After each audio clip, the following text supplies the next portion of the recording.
Shah news में आपका इस्तकबाल है। ताज़ा तरीन खबरों के लिए देखते रहिए शाह न्यूज। ఆదిలాబాదు ఆడబిడ్డలకు మా అడవి బిడ్డలకు అందరికీ కూడా మనస్ఫూర్తిగా ధన్యవాదాలు కృతజ్ఞతలు తెలియజేస్తున్నా. మిత్రులు బట్టి విక్రమార్క గారు ఈ ప్రాంత అభివృద్ధి కోసం, ఈ ప్రాంత ప్రజల సమస్యల పరిష్కారం కోసం మీతో నడుస్తూ, మీతో కలుస్తూ, మీ గూడాలలో మీ తలుపు తడుతూ, మీ గుండె చప్పుడు వింటూ, మీ సమస్యలను అర్థం చేసుకొని వాటిని పరిష్కరించాలన్న కృత నిశ్చయానికి వచ్చిండ్రు.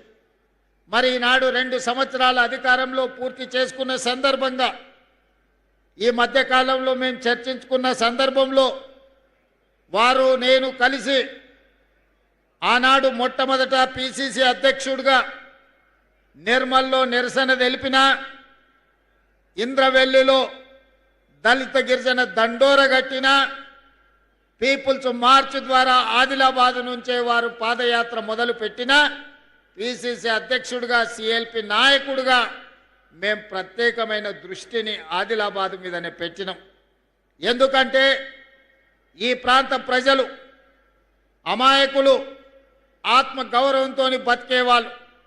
కానీ నిరంకుశంగా వ్యవహరిస్తే, నిరంకుశానికి వ్యతిరేకంగా నిటారుగా నిలబడి కొట్లాడి అమరులై రాజులనే గద్దె దించిన చరిత్ర ఈ ఆదిలాబాదు గడ్డకు ఉన్నది.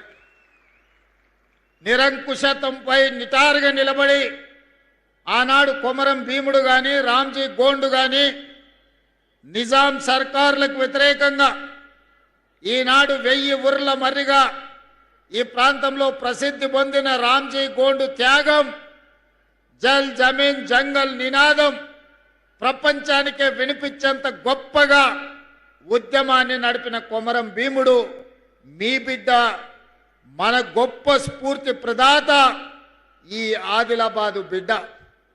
ఈ అటవీ ప్రాంతంలో అపారమైన ఖనిజ సంపద, శ్రమ చేయగలిగిన ప్రజలు. కానీ ప్రభుత్వాల నిర్లక్ష్యం, ప్రభుత్వాల ప్రణాళిక లేకపోవడంతో ఈ ప్రాంతం వెనుకబడి అలాగే ఉన్నది. ఈ ఆదిలాబాదు ప్రాంతం దాదాపుగా 60% అటవీ ప్రాంతం. అపారమైన ఖనిజ సంపద ఉన్నది, అపారమైన జలవనరులు ఉన్నాయి, అపారమైన ప్రాచీన సంస్కృతి ప్రాంతంలో ఉన్నది. కానీ ఈ ప్రాంతానికి పరిశ్రమలు రాలే, ఈ ప్రాంతంలో వ్యవసాయం విస్తరించలే, ఈ ప్రాంతంలో విద్య, వైద్యము ఈనాటికి పేదలకు అందలే. ఈనాడు ఈ ఆదిలాబాద్ అటవీ ప్రాంతంలో ఉన్న గూడాలలో ఇప్పటికీ పూరు గుడిసెలుగానే ఉన్నాయి. తాగడానికి నీళ్లు అందని పరిస్థితి ఇంకా మన కళ్ళ ముందు కనిపిస్తూనే ఉంది.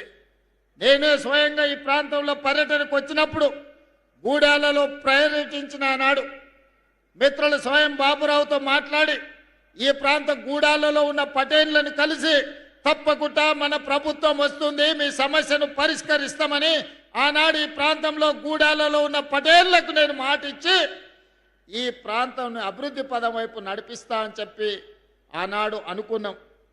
అదేవిధంగా మా మిత్రులు ప్రేమ్ సాగర్ రావు గారు ఎప్పుడు మాట్లాడినా మాకొక సమయంలో నమ్మకం, విశ్వాసం సన్నగిల్లినప్పుడు, అన్నా మీరు అధైర్యపడకండి, ప్రభుత్వం వస్తుంది, ప్రభుత్వం వచ్చిన తర్వాత నీ సొంత జిల్లా పాలమూరుకి ఏ ప్రాధాన్యత ఉంటుందో, అత్యంత వెనుకబడిన ప్రాంతం 70 సంవత్సరాలు అభివృద్ధికి నోచుకొని ఆదిలాబాదును పాలమూరుతో సమానంగా నువ్వు అభివృద్ధి చేయాలి, ఈ ఒక్క మాట నువ్వు నాకివ్వు, ఈ జిల్లా మొత్తం నీకు అండగా నిలబడుతుందని మిత్రులు ప్రేమ్ సాగర్ రావు అనేటోడు. వారు మాట్లాడినప్పుడు ధైర్యం వచ్చేది, గుండె నిండా ఊపిరి పీల్చుకొని కొట్లాటకు సిద్ధమయ్యేది. మళ్ళా నెల తిరుగుతేనే ఏమవుతుందో అని భయం ఉండేది.